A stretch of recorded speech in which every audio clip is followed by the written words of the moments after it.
अस्सलाम वालेकुम नाजरीन, मैं हूं आपका मेज़बान उमर जावेद प्रोग्राम जुर्म इंजाम के साथ। लाहौर के इलाके रायविंड में 3 साल के बच्चे को बाप ने मां के सामने ज़मीन पर पटक कर कत्ल कर दिया और वाक़े पर पर्दा डालने की कोशिश की। एक मोहल्लेदार ने ये सारा वाक़या देखा और पुलिस को इतला कर दी, जिसके बाद पुलिस ने न सिर्फ बच्चे की वालदा और वालिद को भी गिरफ्तार कर लिया। वालिद ने किस बुनियाद पे इस 3 साला मासूम को इंतहाई सफाकाना तरीके से कत्ल किया, पुलिस ने जब उसको गिरफ्तार किया है तो पुलिस की गिरफ्त में आकर उसका क्या कहना है, पुलिस का इस केस की तफ्तीश के बारे में क्या कहना है और इस तरह के वाक़यात रूनुमा होने की क्या वजह है, ये माहिर नफ्सियात से जानने की कोशिश करेंगे आज के प्रोग्राम जुर्म इंजाम। वालिदैन और बच्चों का रिश्ता ऐसा रिश्ता है जिसका कोई नेमुल बदल नहीं है। वालिदैन बच्चों को तकलीफ ना पहुंचे, कोई खराश ना आए, उसके लिए किसी हद तक भी गुजर जाते हैं और पूरी ज़िंदगी वो अपने बच्चों को अपने परों के नीचे अपनी आगोश में लिए संभाल के रखते हैं कि माशरे की गर्म हवा उनको ना लगे, उनको कोई आँच ना आए, उनको कोई तकलीफ़ ना पहुँचे और ज़िंदगी की तमाम आसानियाँ जो हैं वो उनको मुहैया की जाएँ। लेकिन जिस केस के ऊपर आज हम प्रोग्राम कर रहे हैं, इसके अंदर एक 3 साल का बच्चा उसकी माँ के सामने सुतेले बाप ने कत्ल कर दिया और उसके बाद माँ और उसका शौहर दोनों घर से बच्चे को, जब बच्चे की डेथ हो गई तो उसके बाद छोड़कर फरार हो गए। रायविंड पुलिस ने अपनी मुद्दईयत में मुकदमा दर्ज किया और अब सुतेले बाप यानी मकतूल बच्चे के सुतेले बाप और मां को गिरफ्तार किया गया है। बच्चे की मां हमारे साथ मौजूद है, जबकि बच्चे का जो सुतेला बाप है जिसने बच्चे को कत्ल किया वो भी रायविंड पुलिस की गिरफ्त में है। सबसे पहले उसकी मां से पूछेंगे कि ना आसमान फटा ना ज़मीन और उसके सामने उसके लखते जिगर को मारा पीटा गया जिससे उसकी मौत वाक़ई हुई, क्यों उसने अपने बच्चे को बचाने के लिए कोशिश ना की और उसका ये जो सुतेला बाप है इससे कितना अर्सा पहले शादी हुई थी और बहुत से सवालात हैं। तमाम सवालात के जवाब इस खातून से ही लेते हैं जो मकतूल बच्चे की वालदा है। बीबी, आपका नाम क्या है? सोनिया। कहाँ की रहने वाली हो? फैसलाबाद की। शादीशुदा जी। ये पहली शादी है दूसरी शादी है? ये दूसरी शादी है। पहली शादी कब हुई थी? पहली शादी मेरी हुई सी, मतलब भी 4 बच्चे हो चुके ने। ये नहीं ना पता कि कितनी तरीक में हुई सी या कितनी तरीक में नहीं, ठीक है ना। पहले खामन से 4 बच्चे हो चुके ने। तो वो फैसलाबाद का रहने वाला था? हाँ, मेरे सके मामे का पुत्र। तो उसको क्यों छोड़ा? वो मर गया। मैंने 3-4 साल भैन भरा ने इस सामने 3-4 साल मैंने फुटबार से गुजारे, ठीक है।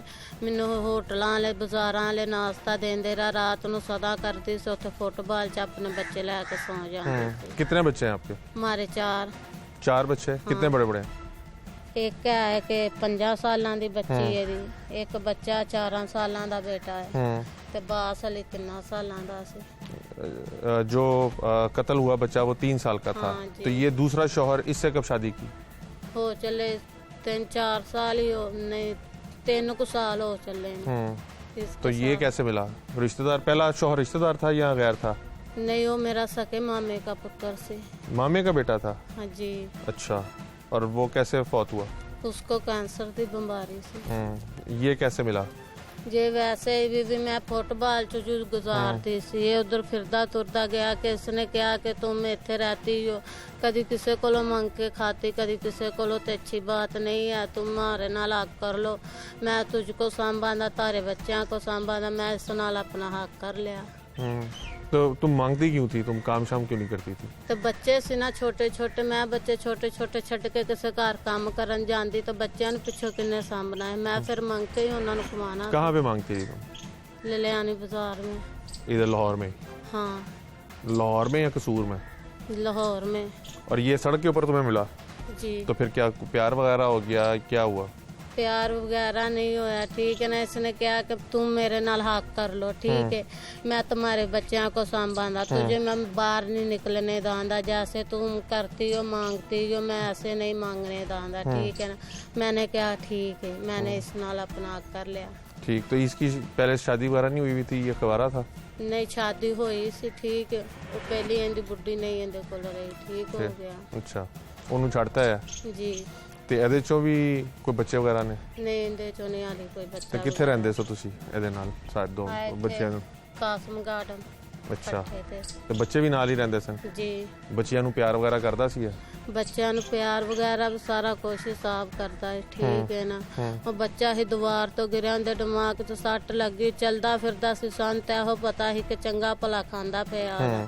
ਤੇ ਬਿਲਕੁਲ ਠੀਕ ਠਾਕ ਸੀ? ਹਾਂ ਠੀਕ ਸੀ, ਤੇ ਅੰਦਰ ਉਹਦੇ ਖੂਨ ਪੈਂਦਾ ਰਿਹਾ ਨਾ ਦਿਮਾਗ 'ਚ, ਠੀਕ ਇਹ ਕਿਹਨੇ ਕਿਹਾ ਜੀ? ਇਹ ਕਿਹਨੇ ਦੱਸਿਆ? ਉਹ ਤੇ ਜਦੋਂ ਉਹਨਾਂ ਨੇ ਪੋਸਟ ਮਾਡਲ ਕੀਤਾ ਨਾ ਤੇ ਡਾਕਟਰਾਂ ਕੋਲ ਅਸੀਂ ਲਗਾਇਆ ਤੇ ਉਹਨਾਂ ਨੇ ਕਿਹਾ ਕਿ ਬੱਚਾ ਜੇ ਖੂਨ ਦੀ ਉਲਟੀ ਕਰ ਦਿੰਦਾ ਨਾ ਤੇ ਇਹਨੇ ਬਚ ਜਾਣਾ ਸੀ। ਹੋਇਆ ਕੀ ਉਸ ਦਿਨ? ਕੀ ਦੇਖਿਆ ਬੀਬੀ ਕਿਸ ਦਿਨ ਜੀ? ਜਿਸ ਦਿਨ ਬੱਚਾ ਮਰਿਆ? ਉਸ ਦਿਨ ਬੱਚੇ ਨੇ ਪਿਸ਼ਾਬ ਉੱਤੇ ਕੀਤਾ, ਸਵੇਰ 7 ਉੱਤੇ ਕਿਤੇ ਬਿਸਤਰੇ ਤੇ। ਅੱਛਾ। ਸਵੇਰ 7 ਵਜੇ ਦਾ ਟਾਈਮ ਹੈ, ਠੀਕ। ਉਹਨੇ ਵੱਡਾ ਪਿਸ਼ਾਬ ਕੀਤਾ, ਉਹਨੂੰ ਧੋਤਾ ਹੈ, ਠੀਕ। ਧੋ ਕੇ ਉਸ ਤੋਂ ਬਾਅਦ ਇਹਨੇ ਇੱਕ ਚੰਡ ਮਾਰੇ, ਬੱਚੇ ਨੇ ਹੋਸ਼ ਹੀ ਨਹੀਂ ਕੀਤੀ। ਕਿੱਥੇ ਚੰਡ ਮਾਰੀ? ਮੂੰਹ ਤੇ। ਪਹਿਲੇ ਕਿਉਂ ਮਾਰਦਾ ਸੀ? ਇਹ ਪਹਿਲੇ ਵੀ ਬੱਚੇ ਨੂੰ ਮਾਰਦਾ ਸੀ, ਉਦੋਂ ਉਹਦੀ ਕੀ ਵਜ੍ਹਾ ਸੀ? ਪਹਿਲਾਂ ਸਾਹਿਬ ਜੀ ਨੇ ਸੀ ਮਾਰਦਾ ਸੀ, ਇੱਕ ਅੱਧੀ ਚੰਡ ਮਾਰਦਾ ਸੀ, ਜ਼ਿਆਦਾ ਨਹੀਂ ਸੀ ਤੂੰ ਹੁਣੇ ਮੈਨੂੰ ਬਗੈਰ ਜਦੋਂ ਕੈਮਰੇ ਤੇ ਬੈਠੇ ਸੀ ਤੂੰ ਕਿਹਾ ਕਿ ਮਾਰਦਾ ਸੀ। ਜੀ ਉਹ ਨਾ ਕਿ ਮੈਂ ਹੁਣ ਵੀ ਕਹਿ ਰਹੀ ਹਾਂ ਕਿ ਇੱਕ ਅੱਧੀ ਚੰਡ ਮਾਰਦਾ ਸੀ, ਜ਼ਿਆਦਾ ਨਹੀਂ ਸੀ ਮਾਰਦਾ। ਕਿਉਂ ਮਾਰਦਾ ਸੀ? ਵੀ ਉੱਤੇ ਪਿਸ਼ਾਬ ਜੂ ਕਰ ਦਿੰਦਾ ਸੀ। ਤੇ ਬੱਚਾ ਹੈਗਾ ਸੀ ਤੇ ਉਹ 3 ਸਾਲ ਦਾ ਬੱਚਾ ਸੀ। ਉਹ ਨਾ ਉਹਨੂੰ ਨਹੀਂ ਸੀ ਨਾ ਇੰਨੀ ਤੇ ਤੂੰ ਕਿਉਂ ਨਹੀਂ ਰੋਕਦੀ ਸੀ? ਮੈਂ ਮਨਾ ਕਰਦੀ ਸੀ, ਮੈਂ ਕਿਉਂ, ਮੇਰੀ ਲਾਦ ਸੀ, ਮੈਂ ਨਹੀਂ ਸੀ ਮਨਾ ਕਰ ਸਕਦੀ, ਮੈਂ ਰੋਕਦੀ ਸੀ।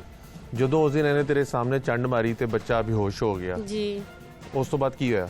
ਉਸ ਤੋਂ ਬਾਅਦ ਮੈਂ ਘੰਟਾ ਪੂਰਾ ਬੱਚੇ ਨੂੰ ਲੈ ਕੇ ਅੱਗ ਬਾਲ ਕੇ ਆਪਣੀ ਗੋਦ 'ਚ ਬੈਠੀ ਰਹੀ। ਮੈਂ ਇਸਕੋ ਕਹਿ ਰਹੀ ਕਿ ਬੱਚੇ ਦੀ ਧੜਕਨ नहीं चल रही, तो ये वाला कह रहा कि तुम पागल है, बच्चे के अंदर के सांस चल रहे हैं। फिर मैं अपनी छोटी बच्ची को भेजा, इसकी बहना को बुला के ले आई, इंदा बनवैया आया। फिर इंदा बनवैया ते जे वाले सरकारी अस्पताल लैके गया, ठीक है। सरकारी अस्पताल जाके इन्होंने उत्थे अंगूठा लाता कि असीं कोई कानूनी कार्रवाई नहीं करना किने चाहते। अंगूठा लाता? इन्हें मेरे मियां ने। तेरे तो पूछ के अंगूठा लाया, बगैर पूछे लाता? मेरे तो नहीं पूछा, मेरे पूछन तो बगैर ही अंगूठा लाता। ठीक है कि ऐसी कोई कानूनी कार्रवाई नहीं करना चाहते, इन्हें अंगूठा लाता। हाँ। उन्होंने क्यों किया कि कानूनी कार्रवाई करो? किन्ना ने? डॉक्टरां ने? ਡਾਕਟਰਾਂ ਨੇ ਨਹੀਂ ਕਿਹਾ, ਇਹਨਾਂ ਨੇ ਖੁਦ ਆਪ ਉੱਥੇ ਅੰਗੂਠਾ ਲਾਇਆ। ਉਸ ਤੋਂ ਬਾਅਦ ਬੱਚੇ ਦੀ ਲਾਸ਼ ਲੈ ਕੇ ਤੁਸੀਂ ਕਿੱਥੇ ਗਏ? ਬੱਚੇ ਦੀ ਲਾਸ਼ ਲੈ ਕੇ ਘਰ ਆਏ ਤੇ ਠੀਕ, ਫਿਰ ਮਹੱਲੇ ਚੋਂ ਕਾਲ ਕਰੀ ਕੀਤੀ ਗਈ ਰੂਬੀ ਨਾਲ। ਤੂੰ ਆਪਣੇ ਸ਼ੌਹਰ ਦੇ ਨਾਲ ਬੱਚੇ ਦੀ ਲਾਸ਼ ਨੂੰ ਛੱਡ ਕੇ ਫਰਾਰ ਕਿਉਂ ਹੋ ਗਏ? ਮੈਂ ਲਾਸ਼ ਛੱਡ ਕੇ ਫਰਾਰ ਨਹੀਂ ਹੋਈ, ਮੈਂ ਖੁਦ ਪਹਿਲਾਂ ਥਾਣੇ ਆਈ ਹਾਂ, ਠੀਕ। ਥਾਣੇ ਬੱਚੇ ਨੂੰ ਲੈ ਕੇ ਆਈ, ਫਿਰ ਉਸ ਤੋਂ ਬਾਅਦ ਬੱਚੇ ਨੂੰ ਮੁਰਦਖਾਨੇ ਜਮ੍ਹਾਂ ਕਰਕੇ ਆਏ, ਠੀਕ। ਉਸ ਤੋਂ ਬਾਅਦ ਘਰ ਆ ਗਏ। ਮੇਰੀਆਂ ਨਨਾਨਾ ਨੇ ਕਿਹਾ ਕਿ ਪੁਲਿਸ ਆਂਦੀ ਹੈ, ਕੋਈ 2-3 ਦਿਨ ਪਾਸੇ ਹੋਈਓ, ਫਿਰ ਆਪਣੇ ਘਰ ਆ ਜਾਣਾ। ਮੈਂ ਨਹੀਂ ਸੀ ਜਾਂਦੀ, ਮੇਰੀਆਂ ਨਨਾਨਾ ਨੇ ਧੱਕੇ ਨਾਲ ਮੈਨੂੰ ਵੀ ਕਿਉਂ ਭੇਜਿਆ? ਐਸਾ ਕੀ ਹੋਇਆ ਸੀ ਕਿ ਤੇਰੀ ਨਨਾਨਾ ਨੇ ਕਿਹਾ ਕਿ ਘਰ ਛੱਡ ਕੇ ਚਲੇ ਜਾਓ, ਪੁਲਿਸ ਫੜ ਲੇਗੀ? ਉਹੋ ਹੀ ਨਾ ਕਿ ਉਹਨਾਂ ਨੂੰ ਤੇ ਡਰ ਸੀ ਨਾ ਕਿ ਇਹਨੇ ਹੁਣ ਬੱਚਾ ਮਾਰ ਦਿਆ, ਤੇ ਉਹਨਾਂ ਨੇ ਕਿਹਾ ਕਿ ਜੇ ਵਾਲਾ ਕੱਲਾ ਕਿੱਧਰ ਧੱਕੇ ਖਾਏਗਾ, तुम भी ਇਹਦੇ ਨਾਲ ਚਲੀ ਜਾਓ। ਮੈਂ ਚਲੀ ਗਈ। ਤੂੰ ਕਿਉਂ ਨਹੀਂ ਰੋਕਿਆ ਬੀਬੀ? ਤੇਰੀ ਮਮਤਾ ਕਿੱਥੇ ਗਈ ਜਦੋਂ ਉਹ ਤੇਰੇ ਸਾਹਮਣੇ ਤੇਰੇ ਬੱਚੇ ਨੂੰ, ਮਾਸੂਮ ਬੱਚਾ 3 ਸਾਲ ਦਾ ਬੱਚਾ, ਉਹਨੂੰ ਮਾਰਦਾ ਸੀ? ਤੂੰ ਕਿਉਂ ਨਹੀਂ ਰੋਕਦੀ ਸੀ? ਸਭ ਮੈਂ ਰੋਕਦੀ ਸੀ, ਠੀਕ ਹੈ ਨਾ, ਨਹੀਂ ਸੀ ਮਨਾ ਹੁੰਦਾ। ਉਸ ਦਿਨ ਇੱਕ ਚੰਡ ਮਾਰੀ ਤੇ ਬੱਚੇ ਨੂੰ ਹੋਸ਼। ਦੀਵਾਰ ਤੇ ਕਿਉਂ ਪਟਕਿਆ ਨੇ ਬੱਚੇ ਨੂੰ? ਦੀਵਾਰ ਤੇ ਨਹੀਂ ਪਟਕਿਆ, ਦੀਵਾਰ ਤੋਂ ਬੱਚਾ ਆਪ ਗਿਰਿਆ ਤੇ ਉਹਦੇ ਦਿਮਾਗ 'ਚ ਸੱਟ ਬੱਚਾ 3 ਸਾਲ ਦਾ ਬੱਚਾ ਦੀਵਾਰ ਤੇ ਕਿਵੇਂ ਚੜ ਸਕਦਾ ਹੈ? ਕਿੰਨਾ ਕੱਦ ਹੋਏਗਾ ਬੀਬੀ ਉਹਦੇ ਬੱਚੇ? 3 ਸਾਲ? ਛੋਟਾ ਹੈ, ਇੰਨਾ ਜਿਹਾ ਬੱਚਾ 3 ਸਾਲ ਦਾ ਦੀਵਾਰ ਤੇ ਕਿਵੇਂ ਚੜ ਸਕਦਾ ਹੈ? ਇਤਨੀ ਵੱਡੀ ਦੀਵਾਰ ਨਹੀਂ ਹੈ, ਛੋਟੀ ਜੀ ਦੀਵਾਰ। ਛੋਟੀ ਜੀ ਦੀਵਾਰ ਤੋਂ ਡਿੱਗ ਕੇ ਤੇ ਫਿਰ ਸਿਰ ਤੇ ਚੋਟਾਂ ਨਹੀਂ ਐਡੀਆਂ ਖਤਰਨਾਕ ਲੱਗਦੀਆਂ ਨੇ? ਅਸੀਂ ਸਾਰੇ ਵੀ ਬੱਚਿਆਂ ਲੈ ਗਏ। ਸਭ ਮੈਨੂੰ ਪਤਾ ਹੈ, ਬੱਚਿਆਂ ਵਾਲੇ ਆਇਓ, ਜਿਹੜੀਆਂ ਮਾਵਾਂ ਹੁੰਦੀਆਂ ਉਹਨਾਂ ਦੇ ਦਿਲ ਬੜੇ ਨਾਜ਼ੁਕ ਹੁੰਦੇ ਨੇ, ਠੀਕ। ਤੇਰਾ ਤੇ ਨਾਜ਼ੁਕ ਨਹੀਂ ਲੱਗਦਾ? ਤੇਰਾ ਬੱਚਾ ਤੇਰੇ ਸਾਹਮਣੇ ਤੇਰੇ ਦੂਜੇ ਸ਼ੌਹਰ ਨੇ ਕਤਲ ਕਰਤਾ, ਤੂੰ ਬੱਚੇ ਨੂੰ ਛੱਡ ਕੇ ਫਰਾਰ ਹੋ ਗਈ ਉਹਦੇ ਨਾਲ। ਮੈਂ ਬੱਚੇ ਨੂੰ ਛੱਡ ਕੇ ਫਰਾਰ ਨਹੀਂ ਸੀ ਹੋਈ, ਠੀਕ ਹੈ। ਮੈਂ ਬੱਚੇ ਦੀ ਬਾਡੀ, ਮੈਂ ਬੱਚੇ ਨੂੰ ਉੱਥੇ ਜਨਾਹ ਹਸਪਤਾਲ ਮੁਰਦਖਾਨੇ ਜਮ੍ਹਾਂ ਕਰਾ ਕੇ ਫਿਰ ਆਈ ਹਾਂ, ਤੂੰ ਠੀਕ। ਪਰਚਾ ਕਿਉਂ ਨਹੀਂ ਕਰਾਇਆ ਇਹਦੇ ਖਿਲਾਫ ਜਦੋਂ ਤੇਰੇ ਸਾਹਮਣੇ ਉਹ ਮਾਰਦਾ ਤੇ ਸੀ? ਜਦੋਂ ਮੇਰੀਆਂ ਦਰਾਨੀਆਂ, ਮੇਰੀਆਂ ਨਨਾਨਾ ਨੇ ਕਿਹਾ ਕਿ ਰਹਿਣ ਦੋ, ਜਦੋਂ ਉਹਨਾਂ ਨੇ ਜੂ ਸਾਹਿਬ ਇਹੋ ਜਿਹਾ ਕਦੋਂ 3-4 ਦਿਨ ਕਿੱਥੇ ਰਹੇ ਜਦੋਂ ਤੁਸੀਂ ਫਰਾਰ ਰਹੇ ਆਪਣੇ ਸ਼ੌਹਰ ਦੇ ਨਾਲ? ਤੂੰ ਫਰਾਰ ਹੀ ਕਿੱਥੇ ਰਹੀ? ਕਿੱਥੇ ਟਾਈਮ ਗੁਜ਼ਾਰਿਆ? ਫੁੱਟਬਾਲ 'ਚ, ਫੁੱਟਪਾਥ ਤੇ। ਫਿਰ ਤੋਂ ਉੱਥੋਂ ਫਿਰ ਮੈਂ ਇਹਨੂੰ ਲੈ ਕੇ ਆਈ, ਠੀਕ ਹੋ ਗਿਆ ਇਹੋ ਜੀ। ਫਿਰ ਕਿੱਥੇ ਛੁਪੇ ਰਹੇ? ਕਿਤੇ ਵੀ ਨਹੀਂ, ਫਿਰ ਆ ਗਏ। ਫਿਰ ਸਾਹਿਬ ਹੋਰਾਂ ਨੇ ਫੜ ਲਿਆ। ਫਿਰ ਪੁਲਿਸ ਨੇ ਫੜ ਲਿਆ? ਹਾਂ, ਜੇ ਵਾਲਾ ਆਂਦਾ ਨਹੀਂ ਉਸਕੋ ਮੈਂ ਲੈ ਕੇ ਆਈ ਸੀ ਇਹਦੇ ਪਨਵਈਏ ਦੀ ਫੈਕਟਰੀ 'ਚ ਰਿਆਸ ਦੀ। ਤੈਨੂੰ ਕੋਈ ਅਫਸੋਸ ਹੈਗਾ ਕਿ ਤੇਰੇ 3 ਸਾਲ ਦੇ ਬੱਚੇ ਨੂੰ ਮਾਂ ਹੈਗੀ ਹੈ, ਤੇਰੇ 3 ਸਾਲ ਦੇ ਬੱਚੇ ਨੂੰ ਤੇਰੇ ਸਾਹਮਣੇ ਤੇਰੇ ਸ਼ੌਹਰ ਨੇ ਮਾਰਿਆ, ਉਹ ਮੌਕੇ ਤੇ ਮਰ ਗਿਆ ਜੀ, ਤੇ ਤੂੰ ਕੁਝ ਨਹੀਂ ਕੀਤਾ? ਕੁਛ ਨਹੀਂ ਕੀਤਾ ਠੀਕ ਹੈ ਨਾ ਮੇਰੀਆਂ ਯੂ ਨਨਾਨਾ ਨੇ ਮੈਨੂੰ ਇਹਦੇ ਨਾਲ ਭਜਾਤਾ ਠੀਕ ਹੈ ਮੈਂ ਆਪਣੇ ਘਰ ਹੁੰਦੀ ਤੇ ਪੁਲਿਸ ਨਾ ਗਵਾਹ ਬਣਦੀ ਫਿਰ ਮੈਂ ਹੀ ਗਵਾਹ ਬਣਨਾ ਸੀ ਮੇਰੀਆਂ ਨਨਾਨਾ ਨੇ ਡਰਾ ਕੇ ਮੈਨੂੰ ਵੀ ਨਾਲ ਭੇਜਤਾ ਕੋਈ ਤਕਲੀਫ ਹੈਗੀ ਤੈਨੂੰ ਕਿ ਤੇਰਾ ਬੱਚਾ 3 ਸਾਲ ਦਾ ਤੇਰੇ ਸ਼ੌਹਰ ਨੇ ਮਾਰਤਾ ਕੋਈ ਦਰਦ ਹੁੰਦਾ ਹੈ? ਕੋਈ ਮਹਿਸੂਸ ਕਰਨੀ ਕੋਈ ਤਕਲੀਫ ਕੋਈ ਦਰਦ ਸਭ ਮੇਰਾ ਬੱਚਾ ਕਿ ਮੈਂ ਮਹਿਸੂਸ ਨਹੀਂ ਕਰ ਸਕਦੀ ਨਸ਼ਾ ਕਿਹੜਾ ਕਰਨਾ ਨਸਵਾਰ ਦਾ ਹੋਰ ਬਸ ਇਸ ਤੋਂ ਇਲਾਵਾ ਪਹਿਲੇ ਕਿਹੜਾ ਨਸ਼ਾ ਕਰਨੀ ਸੀ ਪਹਿਲਾਂ ਕੋਈ ਵੀ ਨਹੀਂ ਨਸਵਾਰ ਖਾਤੀ ਸੀ ਜ਼ਿੰਦਗੀ 'ਚ ਕੋਈ ਤੇ ਨਸ਼ਾ ਕਰਨੀ ਹੋਏਗੀ ਨਾ ਨਹੀਂ ਮੈਂ ਆਪਣੀ ਜ਼ਿੰਦਗੀ 'ਚ ਨਸਵਾਰ ਤੋਂ ਇਲਾਵਾ ਨਸ਼ਾ ਕੋਈ नहीं ਕੀਤਾ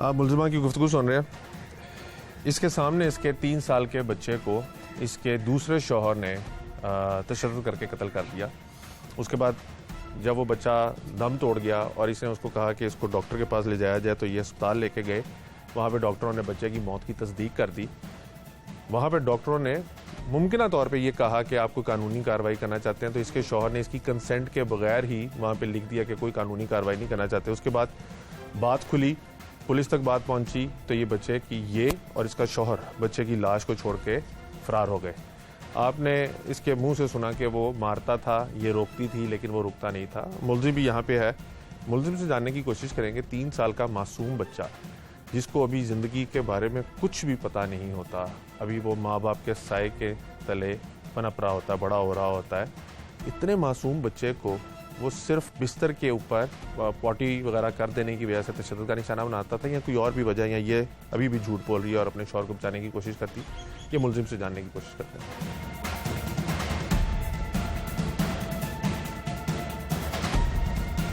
आपने मकतूल बच्चे की वालदा की गुफ्तगू सुनी उसका कहना है कि उसका शौहर उसके सामने गाहे बगाहे इस 3 साल के फूल जैसे बच्चे को तशद्दुद का निशाना बनाता था और वो इसको रोकती थी लेकिन ये बाज नहीं आता था उस रोज़ क्या हुआ क्यों ये तैश में है और इसने बच्चे को क्यों मारा मुलजिमा का शौहर और शरीक मुलजिम यानी जिसने बच्चे को कत्ल किया है उसका सुतेला बाब हमारे साथ इसमें मौजूद है इसको भी बच्चे के कत्ल के बाद ये मौके से फरार हो गया था बच्चा जब अस्पताल गया और डॉक्टर्स ने उसके मौत की तस्दीक कर दी ये लोग लाश को लेके घर आए और लाश को छोड़कर फरार हो गए थे रायबंद पुलिस ने अब दोनों को गिरफ्तार किया है मुलजिम से जानने की कोशिश करते हैं कि इसने अपने सुतेले बेटे को क्यों कत्ल किया क्या वजह बनी तुम्हारा नाम क्या है गुलाम अब्बास गुलाम अब्बास कहाँ के रहने वाले हो मैं 313 नंबर बट्टा सन्यारों वाला उधर रहता हूँ क्या करते हो खोती रेडी चलाता हूँ इस औरत को कैसे जानते हो ये औरत उधर लाहौर मिली थी मुझे कहाँ पे ये लाहौर फुटपाथ पे अच्छा तो उसके साथ मैंने शादी की है 4 बच्चे थे इसने मुझे बताया भी मेरे साथ शादी कर लो मैंने इसने तुम्हें कहा कि मेरे साथ शादी कर लो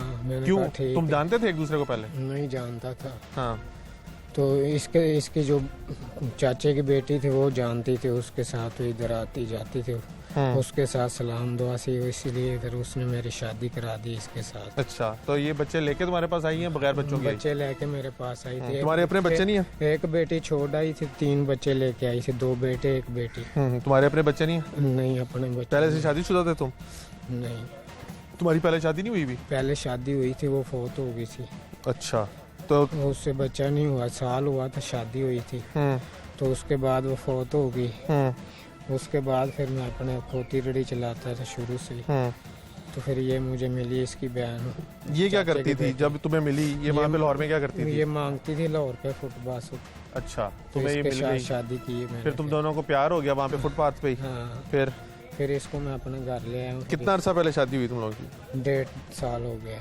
1.5 साल हो गया तो ये बच्चे के साथ क्या हुआ बच्चे के साथ ये इसने पेशाब किया तो मैंने इसको नीचे कंध के साथ मारा क्यों मारा ऐसा क्या यानी बच्चे तो पेशाब कर देते हैं ऐसा क्या हुआ उस गलती हो गई थी और क्या बस पेशाब किया तो इसको मैंने पटक तुम्हें गुस्सा आ गया तुम पे किया था पेशाब बिस्तर पे किया कहाँ पे किया मेरे पे किया था इसने तो कैसे नीचे गिरा दिया कितनी उम्र कितनी थी जिस बच्चे को तुमने कत्ल किया 3 साल तो इस उम्र में तो बच्चे बिस्तरों वगैरह पे पेशाब कर देते हैं तो इसमें गुस्से वाली क्या बात थी बस साहब गुस्सा आ गया तो इसलिए ये काम हो गया मेरे से तुम्हारी बीवी कहती है कि तुम पहले भी उस बच्चे को मारते थे और वो तुम्हें मना करती थी ये सच है नहीं पहले एक दफा मारा था उसके बाद तब क्यों मारा था पेशाब किया था इसने तब भी पेशाब किया था बच्चे ने अच्छा तो तुम्हें प्यार नहीं था इन बच्चों से प्यार करता था साहब इसके साथ तो मुझे कोई पता था इसने भी फोत हो अच्छा, अब गई। तफसीलन बताओ कि उस दिन जब उस बच्चे ने पेशाब किया, तुम्हें गुस्सा आया, फिर क्या हुआ? फिर मैंने इसको मारा, कंध के साथ गिर गया, फिर इसके दिमाग पे चोट लग गई, फिर डेथ हो गई इसकी। मौके पे उधर ही? नहीं, हॉस्पिटल लेके गए थे, दिमाग अच्छा। में खून पै गया, तो उसने बोला भी इसके दिमाग में खून पै गया, ये अभी नहीं बच सकता, ये उल्टी कर देता तो बच जाना। अच्छा, ये बात हुई बस। फिर वो तुमने वहाँ पे मैं- साइन किस चीज़ के? डॉक्टरों ने तुमसे कुछ साइन भी तो करवाए? सैन नहीं, अंगूठा लगवाया था। किस चीज़ का? मेरे हाथ से अंगूठा लगवा लिया। क्या? कि तुम बताओ क्या हुआ। मैंने उनको बताया, मैंने कहा ये पेशाब करता था, ये मसला बन गया। नहीं, तुमने डॉक्टरों को सच बताया कि ये पेशाब करता था इसलिए तुमने मारा उसे? हाँ, तो उसने बोला इसके दिमाग में खून। तो उन्होंने पै नहीं गया। कहा कि ये तो पुलिस केस बन गया, कानूनी कार्रवाई होगी? नहीं, उन्होंने कोई बात नहीं मेरे साथ अच्छा, की। फिर फिर बच्चे की उन्होंने लाश मेरे को लेके? साथ अंगूठा लगवा लिया मेरे से, फिर मुझे लाश दे दी मेरे बच्चे की। अच्छा, फिर मैं लेके घर गया चला अपने। फिर किधर चले गए? लाश को छोड़ के तुम लोग किधर भाग गए थे? उधर उन्होंने भगा दिया मुझे, ये किन्होंने? मेरे इलाके वालों ने। क्यों? भी इधर से भाग जा, तुम्हारे ऊपर ये कत्ल पे गया, ये हो गया, ये सारे जो मेरे पिंड वाले उन्होंने भगाया मुझे। मैं तो कत्ल? भागना नहीं सी चाहता। कत्ल पै गया से मतलब? भी बच्चा तुमने मार दिया, ये तुमने नहीं मारा बच्चा? हाँ जी, नहीं, तुमने मारा या नहीं मारा? मारा साहब। तो फिर कत्ल तो तुमने बच्चे को किया या नहीं? तो कहते तुम इधर से भाग जाओ। नहीं, तुम्हारा क्या प्लान था कि अगर बच्चा मर गया है तो तुमने इस पे पर्दा डाल लेना था? तुम ये समझते थे पर्दा डल जाएगा? जी साहब। फिर उन्होंने कहा भी तो इधर पुलिस से को कैसे भाग पता जाओ। चला कि बच्चा मर गया? पुलिस को उधर मोहल्ले से कॉल किए, उधर औरत रहती थी, उन्होंने कॉल की। वो और औरत मेरी जिसको बजाय- तुम लोग अब धमकियां दे रहे हो, जिसके घर में ईंटें वगैरह नहीं, मारते हो? हमने नहीं धमकी दी साहब तो किसी फिर उस को। औरत के घर में ईंटें वगैरह कौन मारता है? हमने ईंटें नहीं मारी हो, हमने ना कोई धमकी दी है, ठीक है। तुम्हारी बहनें वगैरह उसी इलाके में रहती हैं? हाँ, दीदी? उसी इलाके में वो सारे धमकियां उसी दे रही हैं इलाके उसे? में। उन्होंने दी होगी, लेकिन मैंने उसके साथ कोई धमकी नहीं दी। अच्छा, उसको फिर बुला बच्चे की लाश को छोड़ के तुम किधर भागे जब फिर तुम्हें? इधर पत्थर फैक्ट्री के साथ एक फैक्ट्री थे, उधर मेरा बनवाई मुझे लेके गया था, उधर मुझे छोड़ दिया। बाद में उसने फोन किया साहब को भी आके ले जाओ इनको, फिर हम उधर से। तो उसने क्यों पकड़वाया तुम्हें? कोई दुश्मनी वगैरह उससे तुम्हारी? दुश्मनी थी तो उसने क्या न पकड़वा दिया। उसने कहा भी इधर आ जाओ, इधर हम उधर काम करता था फैक्ट्री में ईंटों का, तो साहब को फोन कर दिया, पहले उधर राखी रखा, बाद में साहब को फोन कर दिया कि आ जाओ इधर से। गुलाम अब्बास, 3 साल के बच्चे को थप्पड़ मारना या दीवार में पटाखे मारना, इतना हौसला तुम्हारे में कहाँ से आया? बस साहब गलती हो गई। नशा कौन सा करते हो? नशा सिगरेट और सादा पीता और नशवार खाता। तुम्हारी बीवी कहती है तुम नशा भी करते हो? नहीं, नशा साहब कोई नहीं तुम दोनों क्यों झूठ बोल रहे हो? करता। नशा कोई नहीं साहब करते, बस सादा सिगरेट तो नशवार खाता हूँ बस, और नशा कोई। तुम्हारी शादी को कितना टाइम हुआ? मेरी शादी को 1.5 साल हो गए। वो कहती है 4 साल हो गए। किसने कहा? तुम्हारी बीवी कहती है 4 साल हो गए। हुई है साहब शादी। शादी हुई भी है? हाँ। अब तुम क्या कहते हो? देख लो अपने साहब। किए पे क्या तुम्हारा कहना है? साहब मेरा तो ये गलती मेरे से हो गई है, मुझे को पता था इसने फौत हो जाना, ये मेरे घर से गलती हुई, बहुत बड़ी गलती हुई है साहब। जब तुम बच्चे को, मासूम से बच्चे को मारते थे तो तुम कोई अफसोस नहीं होता था तुम्हारे दिल में? कोई वो एक तकलीफ सी नहीं उठती थी कि इतने मासूम से बच्चे को तुम थप्पड़ मार रहे हो या जमीन पे पटक रहे हो या दीवार पे पटक रहे हो, जैसे भी तुमने कत्ल किया? बस कोई साहब, अफसोस? गलती हो गई है मेरे से, अफसोस की बात तो उस है। टाइम तुम्हारे दिमाग में क्या आया? शैतान आया कहाँ हुआ से था इतना उस गुस्सा? टाइम। नहीं गुलाम अब्बास, उस टाइम तुम्हारे दिमाग में इतना गुस्सा क्यों आया? क्या ऐसा पेशाब करने की वजह से ऐसी क्या बात हुई कि तुम्हें यानी तुम्हें इतना गुस्सा आया कि तुमने बच्चा मार दिया? नशा किया क्या? बस आप नशा नहीं से किया हुआ, शैतान दिमाग में हाजिर होया था, इसलिए ये अपने काम किए पे मेरा- शर्मिंदा हो? हाँ जी, मैं अपने किए पे बहुत शर्मिंदा हूँ साहब, मुझे पता नहीं था ये काम हो जाना। तुम्हें क्या कह के पुकारता था बच्चा? मुझे पापा कहता था, मैं उसको बेटा कहता था अपना। तो अगर वो इसलिए तुम्हें उसका अपना नाम- बाप मानना शुरू हो गया हुआ था, 3 साल का मासूम बच्चा, तो तुम्हें दिल में कोई तरस नहीं आता था जब साहब आते तरस पर शैतान ने ये काम करवा दिया मेरे से। आप मुलजिम की गुफ्तगू सुन रहे हैं। जितने भी मुलजिमान से हम इंटरव्यू करते हैं वो यही कहते हैं कि शैतान आ गया था, शैतान के आने की वजह से वो इतना बड़ा इकदाम कर गए। 3 साल का, 1 मिनट के लिए अगर तसव्वुर किया जाए कि 3 साल का बच्चा ज़मीन से बहुत हद भी हो तो 2 फुट ऊंचा हुआ होता है, और बच्चे ने बिस्तर पे पेशाब किया जहाँ पे इसके कपड़े वगैरह गीले हो गए, और उस तैश में आके इसने बच्चे के ऊपर तशद्दुद किया, दीवार पे पटका, थप्पड़ मारा, बच्चे के दिमाग पे चोट आई, अस्पताल ले जाया गया, वहाँ पे डॉक्टरों ने उसकी मौत की तस्दीक कर दी। और इन लोगों के अंदर इंसानियत का इतना फुकदान है कि इसकी बीवी और ये अपने 3 साल के मुर्दा बच्चे को घर में छोड़कर फरार हो गए और 3 से 4 रोज़ के बाद पुलिस ने छापा मार के इनको गिरफ़्तार किया है। और अब ये कहता है कि ये इसको अफसोस अपने किए पे। जबकि आपने मकतूल बच्चे की वालदा की गुफ्तगू भी सुनी, ना तो उसके चेहरे पे कोई गम का इशार है, ना ही कोई उसको अफसुर्दगी है। और वो कहती है कि मेरे सामने इसने मेरे बच्चे को तशद्दुद का निशाना बनाया, मैं इसको रोकती थी, वो रुकता नहीं था। ये भी झूठ बोल रहे हैं। पुलिस तफ्तीश जो है वो आगे बढ़ेगी तो इसके अंदर और मज़ीद चीज़ें जो हैं वो सामने आएंगी। हमारे नफ्सियात से भी जानने की कोशिश करेंगे कितने मासूम बच्चे को एक इंसान कैसे तशद्दुद का निशाना बना सकता है।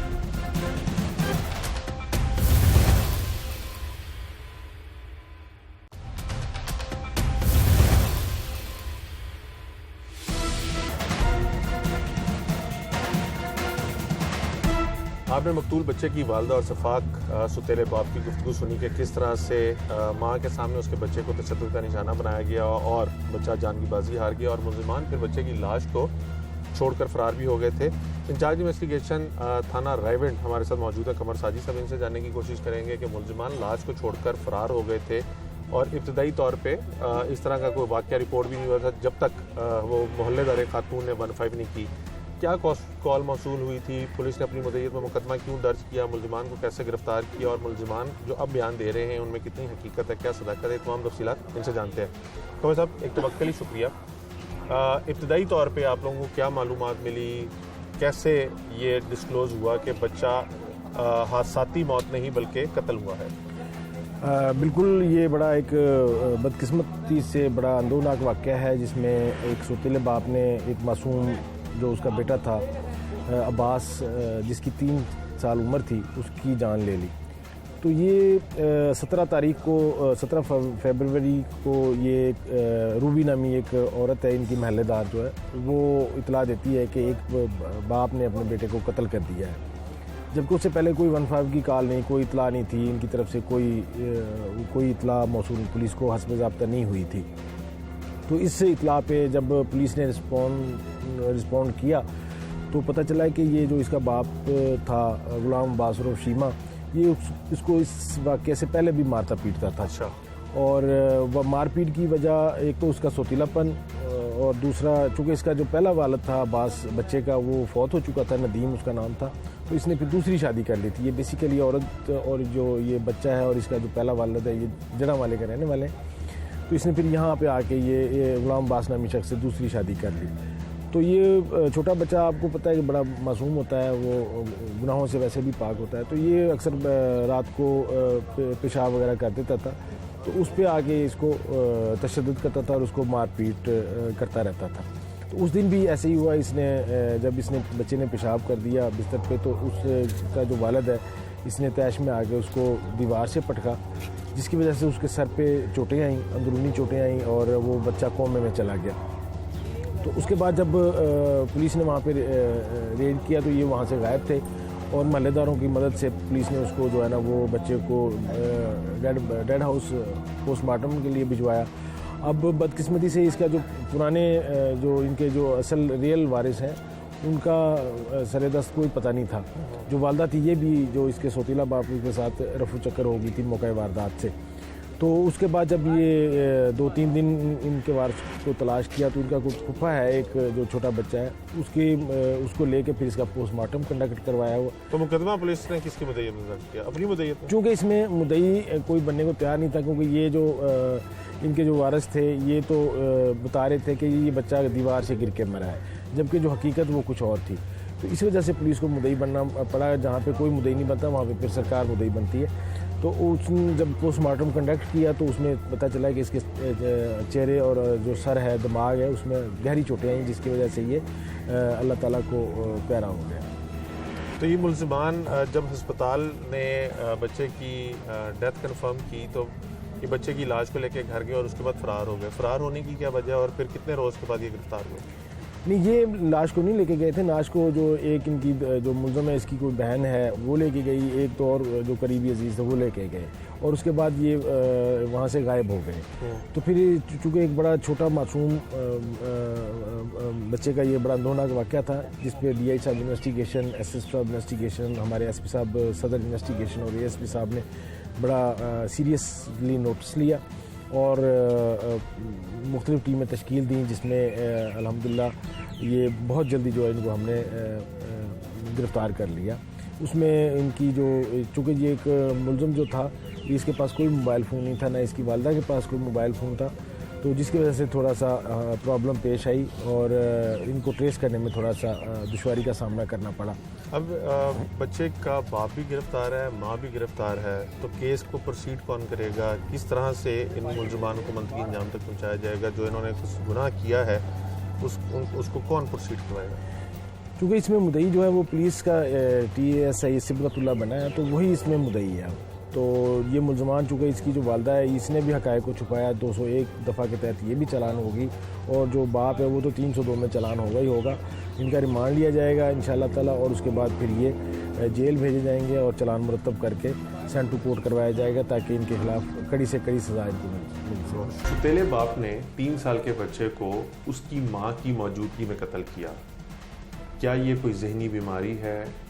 ये माँ ने, क्योंकि उसका शौहर पहले मर चुका हुआ था, घर बचाने के लिए अपने बच्चे के ऊपर तशद्दुद बर्दाश्त किया, या इसकी कोई और सोसाइटल बिहेवियर है या सोसाइटल इशू हो सकता है? इस चीज़ को समझने के लिए हमारे नफ्सियात डॉक्टर सारिश नूर साहिबा के पास आए हैं। इनसे जानने की कोशिश करेंगे कि ये एक्चुअली इनको क्या लगता है कि इतने मासूम बच्चे को किस तरह कोई तशद्दुद का निशाना बना सकता है, थप्पड़ मार सकता है, ज़मीन पे पटक सकता है, कैसे ये मुमकिन है, और वो भी इंतहाई मामूली बात के ऊपर। सारी साहब, एक तो वक्त के लिए बहुत शुक्रिया। ये फरमाइएगा, सबसे पहले तो ये एक जनरली ये बताइएगा, एक 3 साल का बच्चा हो तो उसको तो वैसे ही देख के प्यार आ जाता है, मारना किसी भी शख्स की तरफ से, चाहे उसका बाप हो, बहन हो, भाई हो, कोई भी हो, कैसे मुमकिन है? देखिए, बच्चे को जब मोस्ट लोग मारते हैं तो उनका मोस्टली डायरेक्ट टारगेट बच्चे बहुत कम होते हैं। हमारी आवाम में जो है मोस्टली वैसे फ्रस्ट्रेशन या गुस्सा, एग्रेशन बढ़ रही है, तो जब हमें गुस्सा निकालना होता है तो हम इजी टारगेट्स ढूंढते हैं। तो हमारी साइकोलॉजिकल टर्म में एक टर्म है डिस्प्लेसमेंट, मतलब कि गुस्से को, जहाँ का असल गुस्सा है उसको वहाँ पे निकाला जाए जहाँ पे आपको कोई ऐसा रिएक्शन ना मिले।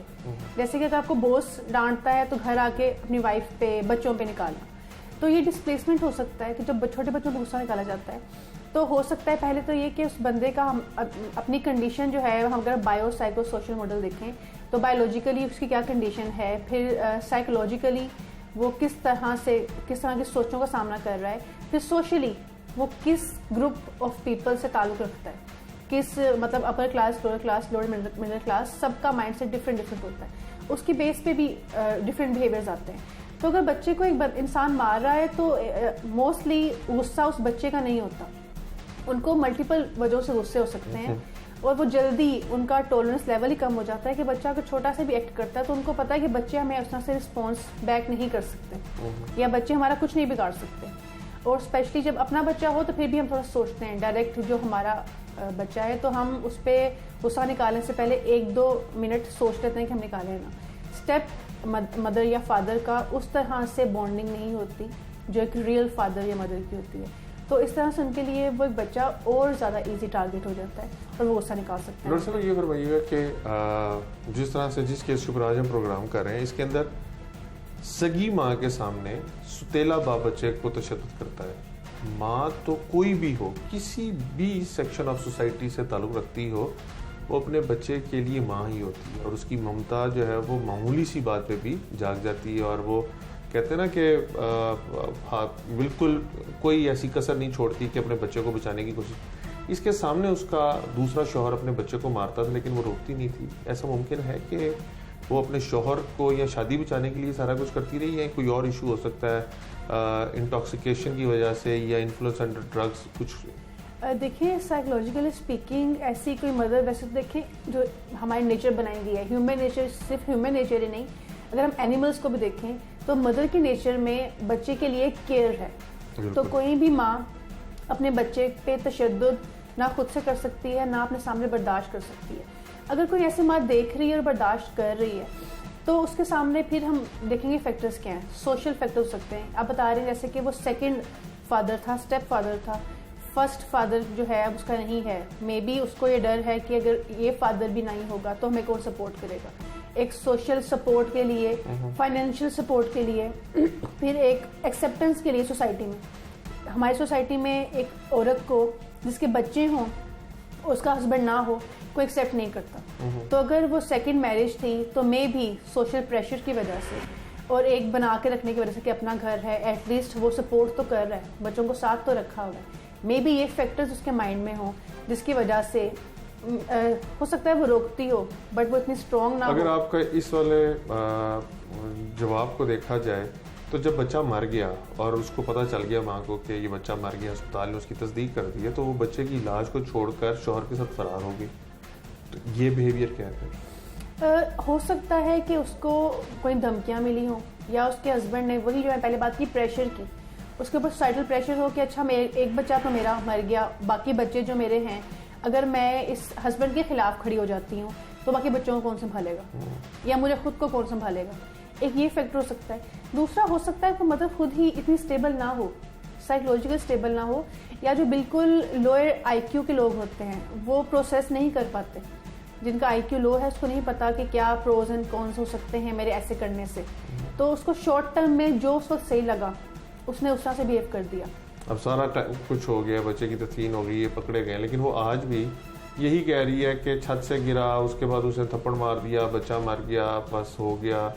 मैंने उससे बारहा पूछा कि तुम्हें दुख क्यों नहीं है? वो कहती है दुख है, लेकिन अपेरेंटली ना उसके चेहरे से, ना उसके बोलने से, ना उसके एक्सप्रेशन से कहीं से भी नहीं लगता कि दुख है।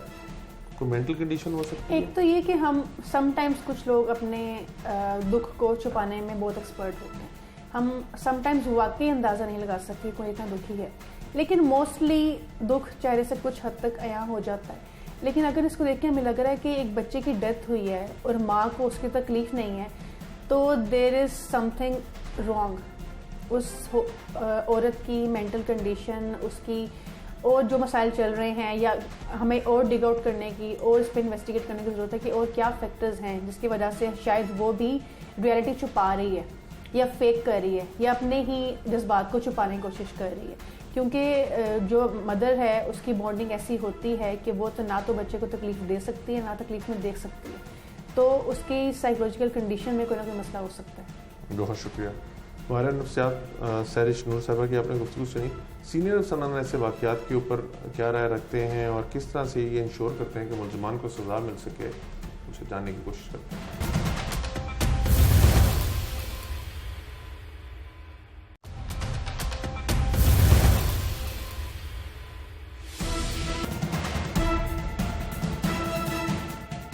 जिस तरह से मुलजिम ने सफाकाना तरीके से 3 साल के बच्चे को कत्ल किया और फिर उस कत्ल के ऊपर पर्दा डालने के लिए भी उसने ना सिर्फ कोशिश की, बल्कि अगर मोहल्लेदार खातून 15 के ऊपर कॉल ना करती, पुलिस को इत्तला ना देती, तो शायद वो उसकी तदफीन वगैरह कर देते और ये कभी भी मालूम ना हो पाता कि इस बच्चे को उसके सुतेले बाप ने कत्ल किया है।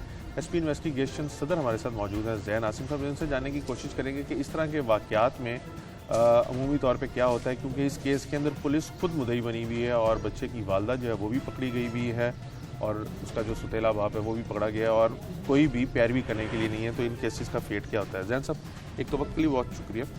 ये फरमाइएगा, इस केस के अंदर जिस तरह एक मोहल्लेदार खातून की जानिब से 15 की गई और आप लोगों को मालूम हुआ कि ये बच्चा जो है हादसाती तौर पर नहीं मरा बल्कि इसको कत्ल किया गया है, अगर ये ना हो तो इस तरह के केसेस में क्या होता है? और दूसरा ये भी फरमाइएगा कि अब इस केस में कोई भी पैरवी करने वाला नहीं, पुलिस खुद मुद्दई है, तो केस का फेट क्या होगा? पहली बात तो आपकी ठीक है कि काफ़ी ऐसे केसेस होते हैं हमारी सोसाइटी के अंदर, हमारे मुल्क के अंदर, कि जो अनरिपोर्टेड जाते हैं। उसकी मेन रीज़न यही होती है कि लोग कतराते हैं कि हम पुलिस को जो है वो इतला ना दें और हमने क्यों पढ़ना है पुलिस के मामले के अंदर।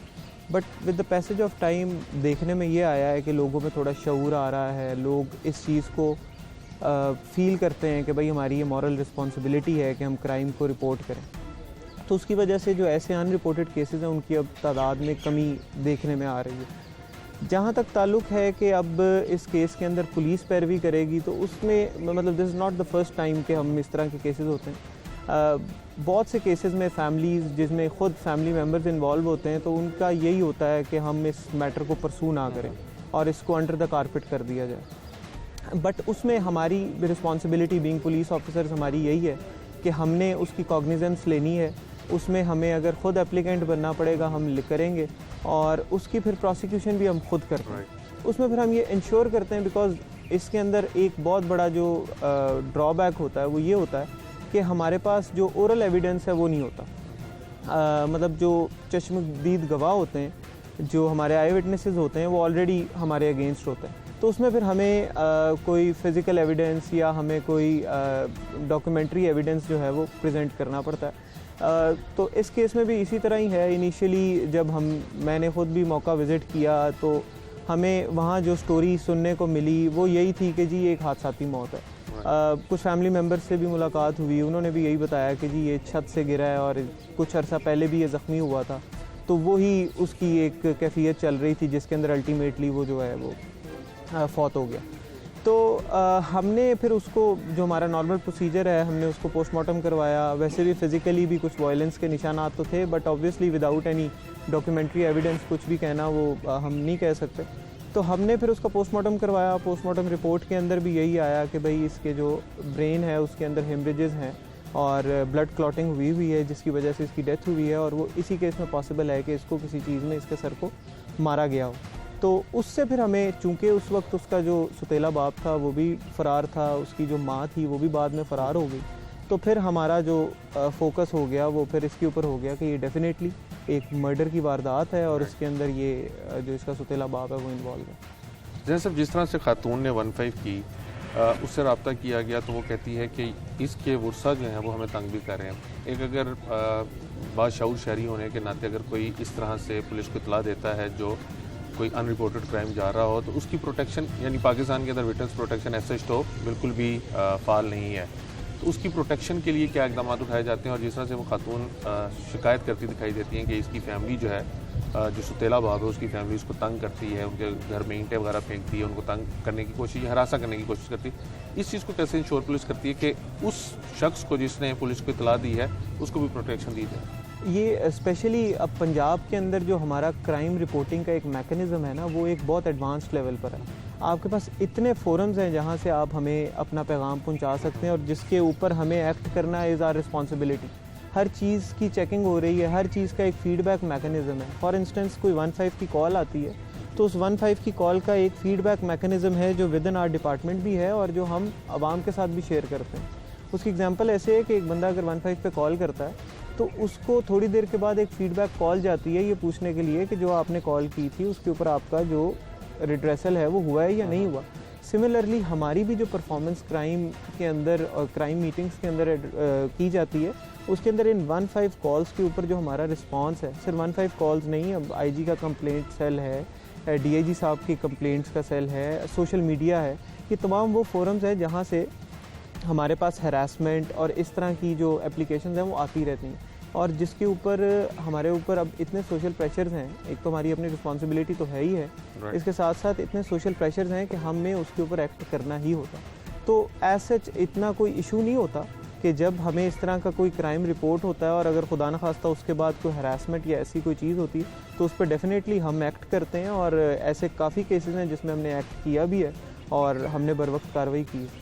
वेरी प्रिसाइजली ये बताइएगा, जो सुतेला बाप है वो जब उसे इंटरव्यू किया तो वो ये कहता है कि उसने गुस्से में आके बच्चे को पटक दिया जिससे उसके सर पे चोट लगी। उसकी माँ जो है वो कहती है कि मैंने ये देखा, लेकिन मेरा शौहर जो था वो पहले भी मारता रहता था। दोनों को किस तरह से चार्ज किया जाएगा? दोनों को अभी देखें जी, डायरेक्ट इन्वॉल्वमेंट जो क्राइम के अंदर है वो तो है उसके बाप की। उसकी माँ का रोल जो अभी तक सामने आया वो तो इतना आया कि वो उसको असिस्ट कर रही है उसके अंदर और उसके बाद उसके क्राइम को छुपा रही है। तो ऑब्वियसली माँ की इन्वॉल्वमेंट डायरेक्टली क्राइम के साथ तो लिंक्ड नहीं है, but indirectly she is linked with the crime, because जब हमने इनको एप्रीहेंड भी किया है तो एप्रीहेंड भी इनको इकट्ठे ही किया गया। तो इस वजह से जो डायरेक्टली लिंकेज है विद द क्राइम, वो जो 302 है वो तो डायरेक्ट उसके ऊपर है, बाकी इसकी 201 तक की हमने अभी तक फ़िलहाल उसके अंदर लगाई। बहुत शुक्रिया। एसपी इन्वेस्टिगेशन सदर जैन आसिम साहब हमारे साथ मौजूद थे। आपने इनकी गुफ्तगू सुनी। अगर एक खातून जो उनकी मोहल्लेदार है वो अपना जो कौमी फरीज़ा है जिसके अंदर इंफॉर्मेशन पुलिस को देनी चाहिए, अगर किसी कोई भी अनरिपोर्टेड क्राइम जा रहा हो, उसने अपना वो कौमी फरीज़ा अदा करते हुए, सोशल फ़र्ज़ अदा करते हुए पुलिस को इतला दी और एक बच्चा जिसको उसके सुतेले बाप की जानिब से कत्ल किया गया था वो छुपाने की कोशिश की जा रही थी और उसकी ऐसे ही तदफीन की जाने की कोशिश की जा रही थी, वो सिर्फ पुलिस को रिपोर्ट करने की वजह से मालूम हो गया और अब दोनों मुल्ज़िमान यानी मकतूल का सुतेला बाप और उसकी माँ दोनों पुलिस की गिरफ्त में और तफ्तीश जो है वो कानून के मुताबिक की जा रही है। और आपने जिस एसपी साहब की गुफ्तगू भी सुनी कि जिस तरह का उनका किरदार है मुकदमे के अंदर उसी के मुताबिक उनको सज़ा भी दिलवाई जाएगी। इस केस के अंदर एक चीज़ जो है वो बहुत क्लियर होती है कि हमें जो हमारे फ़राइज़ हैं उनकी इंजामदही की भी कोशिश करनी चाहिए और जो सीगा राज में रखने के हवाले से बहुत सी कैंपेन चलती हैं कि अगर आप कोई ऐसी चीज़ देखते हैं तो उसको ज़रूर रिपोर्ट करें और आपका नाम जो सीगा राज में रखा जाएगा और अगर नाम एक्सपोज भी हो जाए तो उसके बाद भी बहुत से ऐसे मैकेनिज़म्स हैं जिसके अंदर पुलिस जो है वो आपको असिस्ट करती है और आपकी ताउन और माविन साबित होती है। आज के प्रोग्राम से टीम जुर्म इंजाम और अपने मेज़बान उमर जावेद को इजाज़त दीजिए। अगले प्रोग्राम में मुलाकात होगी। चलाने के बाद